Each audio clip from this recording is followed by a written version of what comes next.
Hai semuanya, hari ini aku mau ngebahas satu buku yang bikin aku selalu mikir ulang. Apa benar sih keluarga adalah satu-satunya tempat buat kita pulang? Jadi buku yang akan kubahas pada hari ini adalah Yang Katanya Cemara karya Fania Winola. Mungkin kalian udah kenal dan gak asing lagi tentang Fania Winola yang sering kita kenal sebagai pembuat konten dan podcaster.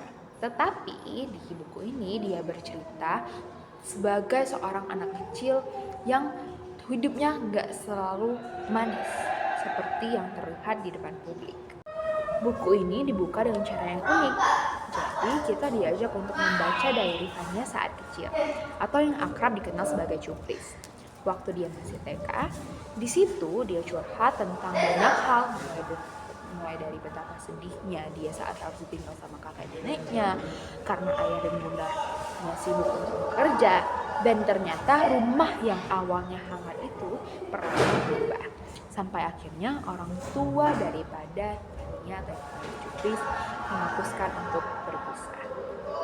Bayangin deh, di umur segitu Fania udah harus kehilangan sosok ayah di rumahnya. Dia bukan cuma itu, Cuplis juga harus menghadapi bullying di kelas baletnya dan diskriminasi dari pelatihnya. Bahkan sempat adanya kesalahpahaman di sekolah gara-gara insiden kecil terhadap temannya yang bernama Clara. Tetapi di tengah semua itu ada sosok yang luar biasa yang dia kenal sebagai Akong dan Uti.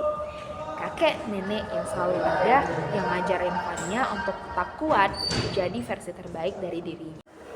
Dan di tahun 2014 merupakan titik balik Fania dikarenakan bertemu dengan Om Ayok, yaitu sahabat Bunda Fania yang menjadi sosok ayah baru bagi dia.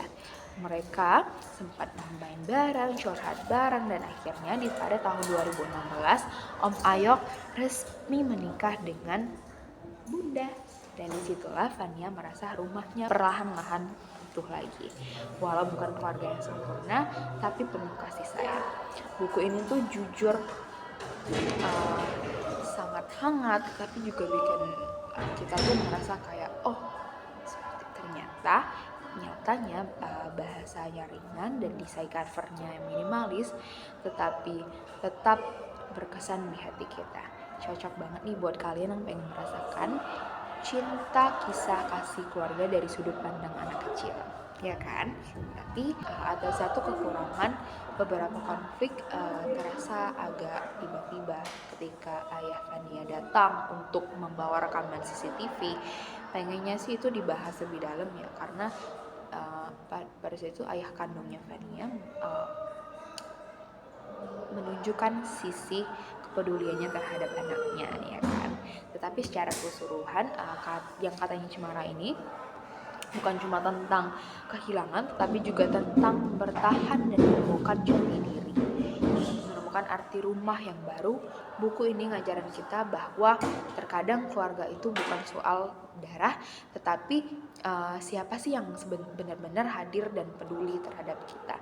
Jadi kalau kalian lagi nyari bacaan ringan tetapi penuh makna, ini bisa banget masuk wishlist kalian.